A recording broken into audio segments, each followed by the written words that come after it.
tidak banyak cakap lagi, kita undang pemimpin kita. Betul sekali. Ketua Umum Partai Gelombang Rakyat Indonesia. Udah gak sabar ya. Mohon sambutan dan tepuk tangan untuk Bapak Anies Mata. Yang akan menyampaikan orasi pemenangan oleh Ketua Umum dan juga calon Presiden Republik Indonesia, Bang Anies Mata.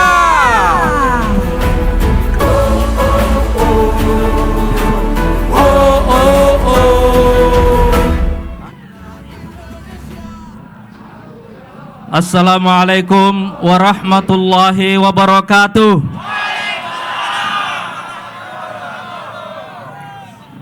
Assalamualaikum warahmatullahi wabarakatuh. Luar biasa. Anies presidenku.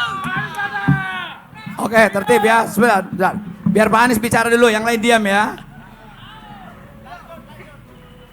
Saya ulangi kembali. Assalamualaikum warahmatullahi wabarakatuh. Salam Gelora. Salam Gelora.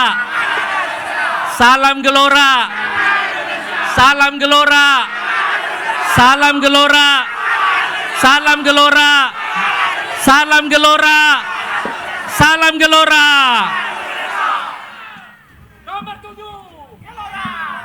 Saudara-saudara sekalian, saya sengaja memilih berdiri di tempat yang panas di sini. Saya bisa berdiri di belakang sana yang lebih dingin, supaya saya memberikan contoh kepada saudara sekalian bahwa siang ini kita semuanya berdiri di bawah matahari. Dan karena itu saya mohon semua yang duduk di kursi sekarang tinggalkan kursinya, datang ke depan di sini. Ayo maju, maju. Maju, maju. Tinggalkan kursinya karena bukan itu kursi yang kita kejar. Bukan kursi plastik. Itu bukan kursi yang sebenarnya. Kita ingin mengejar kursi yang ada di Senayan, di mana setiap satu tanda tangan bisa mengubah hidup saudara semuanya. Kita ingin mengirimkan kembali orang-orang terbaik dari NTB, supaya mereka bisa membuat tanda tangan yang sekali lagi akan mengubah kehidupan seluruh rakyat Indonesia. Dan saudara tahu, saya sekali lagi sengaja kita semuanya berdiri di bawah terik matahari karena kita akan memasuki bulan Ramadan. Dan saudara tahu apa yang terjadi atau peristiwa paling besar yang terjadi pada bulan Ramadan? Perang Badar. Perang Badar. Saya ulangi kembali, Perang Badar. Dan sebagian besar kemenangan-kemenangan umat Islam dalam semua peperangan itu terjadi pada bulan Ramadan. Apakah berdiri di bawah terik matahari Lombok Timur ini lebih berat daripada perjuangan para sahabat Rasulullah Sallallahu Alaihi Wasallam dulu? Nah, sekarang saya mau tanya, ada satu nama dari sahabat Rasulullah Sallallahu Alaihi Wasallam, namanya Bilal bin Rabah. Pernah dengar nama itu? Apakah saudara mengenal bahwa beliau adalah budak? Ya. Warna kulitnya hitam. Dan saudara tahu siapakah yang ditunjuk oleh Rasulullah Sallallahu Alaihi Wasallam untuk naik di atas Ka'bah setelah beliau membebaskan Mekah untuk menyampaikan azan? Bilal. Kenapa bukan Abu Bakar As-Siddiq? Kenapa bukan Umar bin Khattab? Kenapa bukan Ali bin Abi Thalib? Kenapa bukan Utsman bin Affan? Tahu sebabnya kenapa? supaya Rasulullah mengirimkan pesan bahwa begitulah Islam mengubah nasib manusia. Bahwa para budak dengan sentuhan agama Islam insya Allah bisa menjadi pemimpin. Apakah saudara-saudara semuanya budak?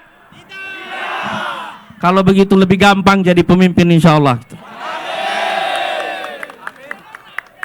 Jadi saudara tahu, itulah makna bahwa Islam itu menjadi rahmat bagi manusia. Bahwa dia bisa mengubah seorang budak menjadi pemimpin. Sekarang kita ingin mengubah. Saya mau tanya kembali lagi. Nanti kalau bulan Ramadan ada pembagian zakat di Lombok. Di Lombok mana saja? Lombok Timur, Lombok Barat, Utara, Tengah, di Mataram, di Sumbawa. Saya mau tanya, yang mau terima zakat banyak tidak? Banyak. Bisakah kita merubah penerima zakat itu menjadi pemberi zakat? Itulah cita-cita Partai Gelora.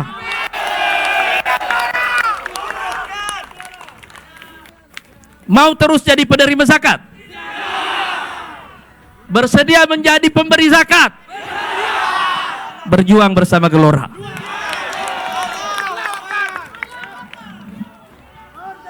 Jadi saudara sekalian, kita menyaksikan apakah Rasulullah itu Nabi yang buta huruf? Buta huruf.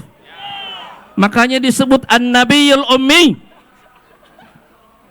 Apakah bangsa Arab di mana Rasulullah sallallahu alaihi wasallam diturunkan menjadi nabi adalah juga bangsa yang buta huruf? Buta huruf. Wah, nabinya aja buta huruf. Padahal beliau dari elit Quraisy. Iya kan? Tapi apakah bangsa Arab kemudian menjadi para pemimpin dunia? Begitulah Islam mengubah masyarakat Badui yang buta huruf, para penggembala kambing menjadi pemimpin-pemimpin dunia. Jadi kalau sekedar penggembala kuda liar untuk jadi pemimpin dunia, insya Allah bisa lebih cepat. Bapak Fahri Hamzah ini adalah contohnya. Saya tidak tahu Pak Fahri dulu pernah menggembala kuda liar nggak dulu? Yang pasti suka minum susu kuda liar. Itulah. Tapi begitulah beliau bisa menjadi salah satu pemimpin nasional. Nah, saudara-saudara sekalian, kita ingin mengubah para penerima zakat menjadi pemberi zakat. Orang yang bodoh menjadi orang yang berpengetahuan. Kaum du'afa menjadi orang-orang yang kuat dan menjadi pemimpin. Dan begitu juga kita ingin mengubah Indonesia ini menjadi salah satu negara yang ikut memimpin dunia.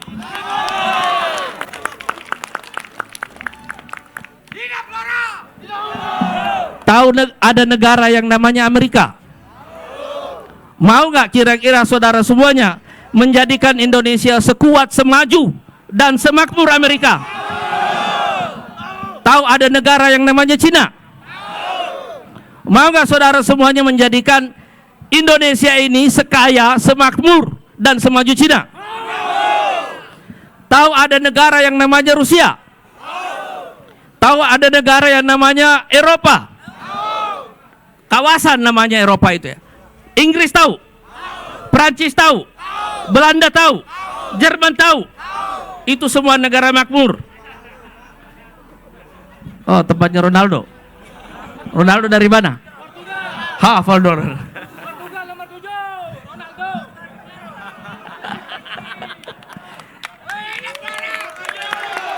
Hafal ternyata nomor 7 Ronaldo ya. Tapi saudara sekalian, saudara tahu, mau nggak saudara semuanya menjadikan Indonesia ini sekaya, semakmur, dan semaju negara-negara di Eropa itu? Itulah artinya menjadikan Indonesia sebagai superpower baru. Tapi apa yang kita lakukan kalau kita jadi superpower baru? Kita tidak akan mengirim pasukan untuk menjajah bangsa-bangsa lain seperti yang pernah dilakukan oleh bangsa-bangsa Eropa. Kita tidak akan mengirim pasukan ke Afghanistan, ke Irak seperti yang dilakukan Amerika. Tapi kita ingin menjadikan Indonesia ini sebagai tempat orang-orang soleh dan makmur berkumpul yang siap membagi-bagikan rahmat kepada seluruh warga dunia. Itulah maknanya Allah Subhanahu wa taala mengatakan tentang Rasulullah sallallahu alaihi wasallam, "Wa ma arsalnaka illa rahmatan lil alamin." Tapi bagaimana Rasulullah menjadi rahmat dari sebuah bangsa di jazirah yang terpencil hanya dalam waktu 13 tahun. Sekali lagi, hanya dalam waktu 13 tahun Rasulullah sallallahu alaihi wasallam sudah mendirikan negara Madinah. Dan dengan negara Madinah inilah beliau menyebarkan pasukannya, para ulamanya kepada seluruh umat manusia di seluruh dunia. Dan Rasulullah SAW mengatakan, la yablughanna hadzal din ma balagal lailu wan nahar. Agama ini akan sampai kepada seluruh umat manusia sepanjang siang dan malam, sampai dan menjangkau umat manusia itu. Jadi saya ingin saudara-saudara sekalian, para penerima zakat di NTB, kaum duafa dan mustadafin yang ada di NTB ini semuanya, suatu waktu nanti insya Allah menjadi pemimpin-pemimpin dunia yang bertebaran di seluruh muka bumi. Siap? Dan langkah pertama kita untuk itu saudara-saudara sekalian adalah mengantarkan orang-orang terbaik dari NTB ini insya Allah untuk menjadi para penyusun kebijakan di Senayan. Saya mau perkenalkan, ini ada Ustadz Rafiq Munawar. Ini insya Allah senior saya dulu di kampus. Beliau yang akan kita majukan sebagai caleg dari NTB insya Allah. NTB 2. Ini ada Pak Fahri juga. Walaupun kita mencalonkan beliau sebagai calon wakil presiden, tapi langkah pertamanya juga kita harus berebut terlebih dahulu kursi dari Sumbawa. Sumbawa, ada yang datang Sumbawa?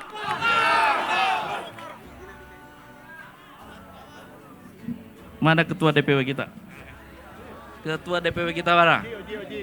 Ah, ini anak muda. Ini istrinya satu kampung dengan saya. Lalu Fahru Rozi, ini ketua DPW Gelora di NTB. Ganteng nggak? Bisa nambah tidak? Ganteng Pak, kalau nggak jadi anggota dewan. Amin. Kalau mau ganteng kita hantarkan.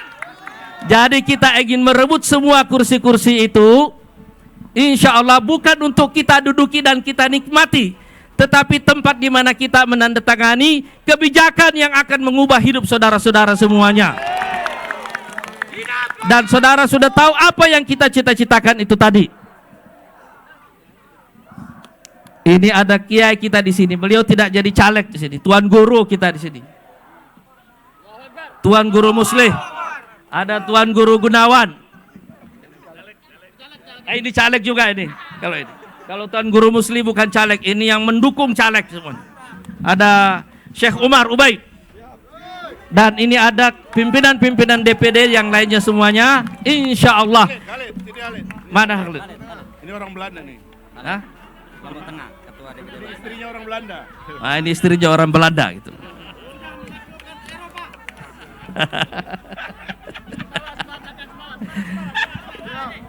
Mana Sumbawa? Sumbawa datang? Ketua Sumbawa. Wah, Sumbawa. Sumbawa Barat ada juga datang. Bima datang. Wah.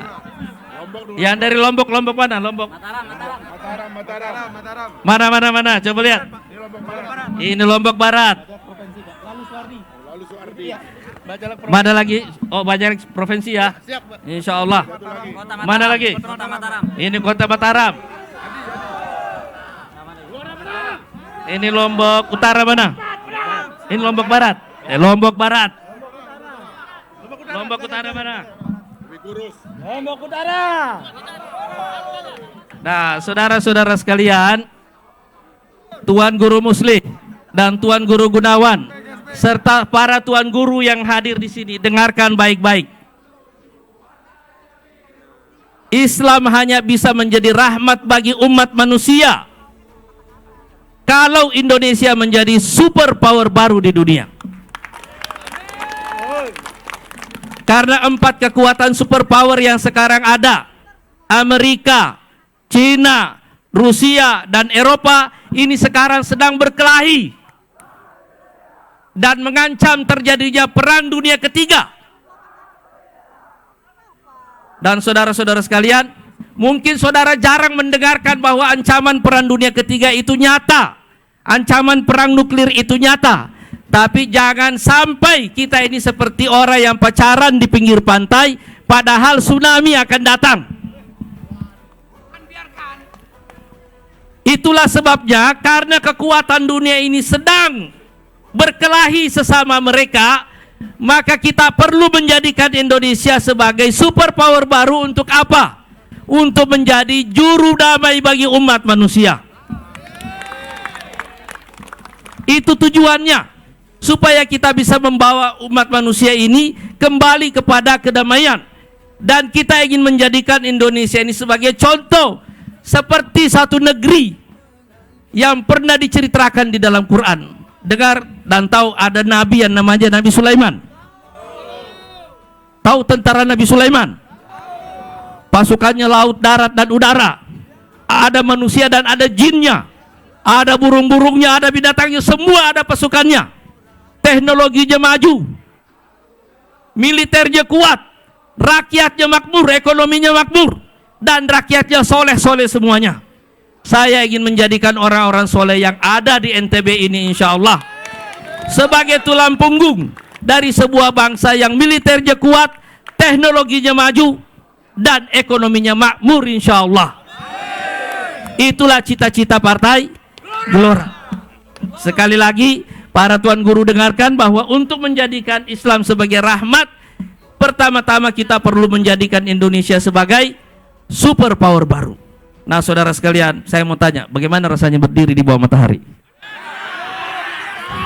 Panas? Panas? Tapi saya yakin saudara semuanya sudah menunjukkan tekad. Semuanya sudah menunjukkan tekad saudara semuanya. Nah, karena saudara menunjukkan tekad semuanya, saya ingin tekad ini kelihatan di wajah saudara semuanya. Bagaimana kalau kita foto bersama? Oke, semangat. Salam Gelora. Semangat Indonesia. Salam Gelora.